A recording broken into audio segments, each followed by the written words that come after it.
देखिए, India daily live ने जो अपना स्टिंग ऑपरेशन दिखाया है, तो मैं यही कहूँगी कि लोकतंत्र का चतुर्थ स्तंभ है, जहाँ से तंत्र जब लोक के नियंत्रण से बाहर हो जाता है, तो इसीलिए हमने लोकतंत्र का चतुर्थ स्तंभ मीडिया को माना है। तो देखिए, आपने जिस तरह से स्टिंग किया है, आज राजस्थान की जो हालत है, आधी आबादी महिलाएं बच्चियां सुरक्षित नहीं हैं। ये मुद्दा आज ही नहीं, पहले भी उठा था और पहले बहुत ज़ोर से उठा था और राष्ट्रीय बाल संरक्षण आयोग के अध्यक्ष भी यहाँ आए थे और उन्होंने जांच करने का प्रयास भी किया था। तो यहाँ की लोकल स्थानीय पुलिस ने क्लीन चिट दिया था और ये कहा था कि ऐसी कोई घटना ही नहीं हो रही है, और जिस तरह से दरकरार करके और साइड डाउन किया जा रहा है, तो ऐसे अपराधियों को बल मिलता है। तो बाल तस्करी से आज जो राजस्थान है प्रबल बन गया है, तो इसमें सबसे बड़ा जो कारण मैं मानूंगी, अपराधियों को संरक्षण दिया जा रहा है और राजस्थान की कांग्रेस सरकार का लचर रवैया भी इसके अंदर है, जिसमें वो अपराधियों को दंड देने की जगह, दंड प्रावधान में लाने की जगह वो उल्टा उनको छूट दे रही है। तो आज बच्चियां, छोटी छोटी बच्चियों के साथ जिस तरह से दरिंदगी हो रही है, उनका किडनैपिंग हो रहा है और उनको बेच दिया जा रहा है, शादी हो रही है। अभी कुछ दिन पहले भी मैं देख रही थी कि बिल्कुल खुल्लम खुल्ला हो रहा है, एक्चुअल में खुल्लम खुल्ला हो रहा है। तो ऐसा राजस्थान कभी था नहीं।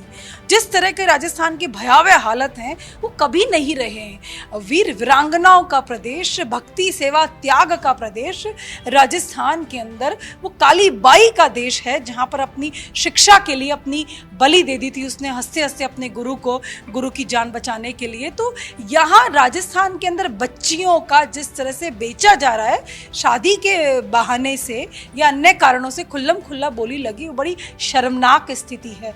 मैं आभार व्यक्त कहूँगी इंडिया लाइव का, जो आपने कैसे स्टिंग किया, जिससे सोती सरकार जागे और जिस तरह से शासन प्रशासन का लचर रवैया है, वो रवैया कानून के शिकंजे में आए और हमारी बच्चियाँ, छोटी छोटी बच्चियाँ जिन्हें पढ़ने लिखने की उम्र है, जो हमारे देश की नागरिक भी हैं, तो उन बच्चियों की सुरक्षा हो सके, उन बच्चियों को एक जीवन मिल सके। देखिए, इंडिया डेली लाइव जरा तो स्टिंग ऑपरेशन किया गया है। बेसिकली वो एक्चुअल जो कंडीशन है राजस्थान की, उसको दिखाने का एक प्रयास है। राजस्थान एक ऐसा प्रदेश जो कि एक शांति प्रिय प्रदेश के रूप में अपनी पहचान रखता था, और जिस तरह से महिलाओं की स्थिति पिछले 4-5 सालों से हम लोगों ने देखी, लगातार रोज जो है वो 17 से 18 बलात्कार जो है राजस्थान में होते हैं। और अब आपने जो एक स्टिंग ऑपरेशन किया है, वो तो और भी मतलब परेशान करने वाला एक स्टिंग ऑपरेशन है। जिस तरह से ह्यूमन ट्रैफिकिंग के लिए काम किया जाता है, जिसमें महिलाओं को और बुजुर्ग लोगों को वहाँ पर बेचा जा रहा है, एक ऐसी चीज़ है जो कि हमारे समाज में बहुत गलत है और प्रशासन को इसमें बहुत स्ट्रॉन्ग एक्शन लेना चाहिए।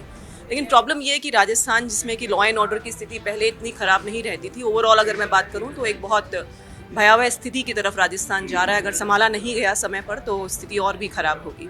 हम देख रहे हैं कि प्रशासन जो है वो लगातार काम नहीं कर रहा है, और जिस तरह से पिछले 4.5 साल में जो कांग्रेस की सरकार रही, उन्होंने जो खुफिया विभाग की सभी पुलिस अधिकारी हैं, उनको सिर्फ और सिर्फ एमएलएज की खुफिया जानकारी लगाने में लगा दिया, और इसीलिए ऐसा हुआ कि बाहर के आसपास के गैंग्स जो हैं वो राजस्थान के अंदर सक्रिय हैं।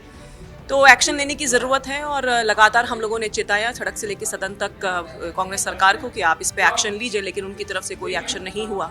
और यही कारण है कि अपराध जो है वो लगातार बढ़ते जा रहे हैं, चाहे वो महिलाओं से संबंधित कहूँ, चाहे बालिकाओं के अपहरण की मैं बात करूँ, या फिर जो गैंग सक्रिय हैं, हमने देखा बिल्कुल छोटी, बिल्कुल तो कंट्रोल नहीं कर पा रहे हैं। यहाँ तक कि जिस तरह से स्कूलों के अंदर भी अगर देखें तो बच्चों का ड्रॉप आउट बहुत ज़्यादा हो रहा है, क्योंकि उनको वो फैसिलिटीज़ और वो चीज़ नहीं मिल पा रही है।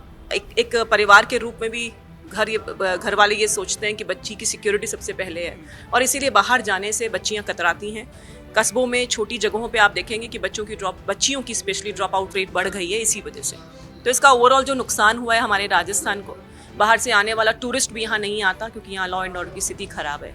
तो ओवरऑल देखिए, सरकार को चिताया हमने कई बार, लेकिन सरकार नहीं चेती। अब जब आने वाला जो इलेक्शन है, इसके माध्यम से हम लोग, जनता जो है वो हमारे साथ मिलकर इस कांग्रेस सरकार को सबक सिखाएगी, और एक शांति प्रिय प्रदेश जो है फिर से उसका अमन चैन लौटाया जाएगा।